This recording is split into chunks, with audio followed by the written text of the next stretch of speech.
কুরআন কারীম থেকে ছোট্ট একটা আয়াত যদি আপনি 11 বার পাঠ করতে পারেন তাহলে আপনাকে মানুষ প্রচুর ভালোবাসবে।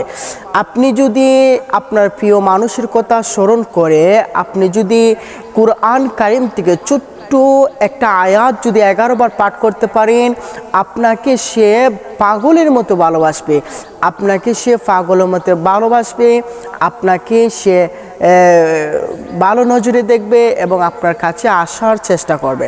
সম্মানিত সুপ্রিয় দিনী ভাই বোনেরা, আজকের দেখানো আমলটা অত্যন্ত কার্যকরী। কোরআনের ছোট্ট একটা আয়াত দিয়ে আপনি যদি কোরআনের ছোট্ট একটা আয়াত 11 বার পাঠ করতে পারেন, সেই মানুষটার কথা স্মরণ করে, সেই প্রিয় মানুষটার কথা স্মরণ করে, ইনশাআল্লাহ ওই মানুষটা আপনাকে পাগলের মতো ভালোবাসবে এবং ওই মানুষটা আপনার জন্য দিওয়ানা হয়ে পড়বে। সম্মানিত সুপ্রিয় দিনী ভাই বোনেরা, অবশ্যই ভিডিওটা স্কিপ করবেন না, শেষ পর্যন্ত দেখবেন।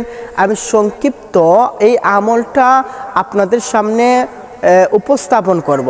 তো চলুন আমরা কথা না বাড়িয়ে মূল ভিডিওতে চলে যাচ্ছে। তার আগে একটা কথা বলে নেই, অবশ্যই আমাদের এই চ্যানেলটা যারা সাবস্ক্রাইব করেন নাই, যারা আমাদের চ্যানেলে নতুন আসছেন তারা অবশ্যই সাবস্ক্রাইব করে বেল আইকনটি বাজিয়ে দেবেন। আর যারা সাবস্ক্রাইব করে রেখেছেন তাদেরকে অসংখ্য ধন্যবাদ ও আন্তরিক শুভেচ্ছা ও অভিনন্দন।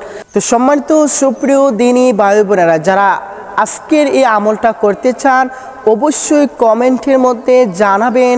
আমি চেষ্টা করব আপনাদের জন্য দোয়া করার জন্য, আপনাদের জন্য দোয়া করার চেষ্টা করব। আল্লাহ পাক যেন আপনাদের মনের আশা পূরণ করার তৌফিক দান করেন।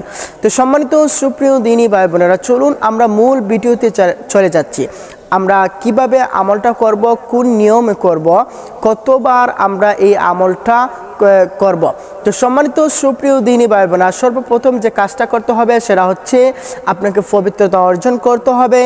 আপনি পবিত্রতা অর্জন করে উজু অবস্থায় এই আমলটা করতে হবে। উজু অবস্থায় যে আমলটা করবেন, আপনি সর্বপ্রথম ইস্তেগফার 3 বার পড়বেন, আস্তাগফিরুল্লাহ আস্তাগফিরুল্লাহ আস্তাগফিরুল্লাহ। 3 বার ইস্তেগফার পড়া হয়ে গেলে আপনি দুরূদে ইব্রাহিম 3 বার পাঠ করবেন। দুরূদে ইব্রাহিম আমরা যে নামাজের মধ্যে পাঠ করি শেষ বৈঠকের মধ্যে বসে, এই দুরূদে ইব্রাহিম আপনি 3 বার পাঠ করবেন। দুরূদে ইব্রাহিম 3 বার পাঠ করা হয়ে গেলে আপনি কোরআন কারীম থেকে একখান ছোট্ট আয়াত 11 বার পাঠ করবেন।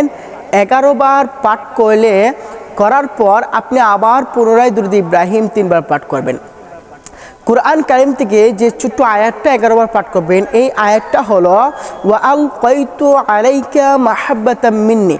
আমি আবার বলছি, আপনি যখন ইস্তেগফার 3 বার পড়ে ফেলবেন এবং দুরূদে ইব্রাহিম 3 বার পড়ে ফেলবেন, তারপর আপনি বিসমিল্লাহ সহকারে আপনি ওয়া আলকাইতু আলাইকা মাহাব্বাতাম মিন্নি আঙ্গুলের মধ্যে গনে গনে 11 বার পাঠ করবেন। 11 বার পাঠ করার সময় আপনি আপনার প্রিয় মানুষটার কথা স্মরণ করবেন এবং এই আমলটা করবেন, স্মরণ করবেন এবং এই আমলটা করবেন।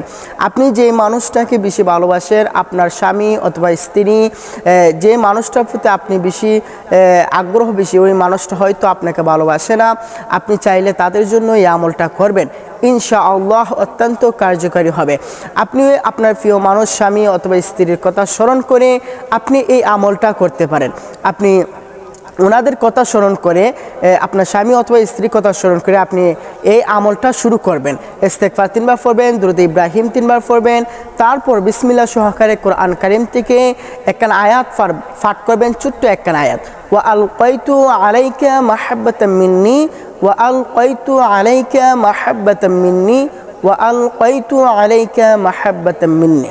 এই ছোট্ট আয়াতটা আপনি 11 বার পাঠ করবেন। 11 বার পাঠ করার পর আবার পুনরায় আপনি দুরূদে ইব্রাহিম 3 বার পাঠ করবেন। এই নিয়মে আপনি 11 দিন এই আমলটা করবেন। এই 11 দিনের ভিতরে ইনশাআল্লাহ আপনি ভালো একটা ফলাফল পাবেন। দেখবেন আপনার প্রিয় মানুষটা আপনাকে ভালোবাসতে শুরু করবে, আপনার জন্য পাগল হয়ে যাবে, দিওয়ানা হয়ে যাবে।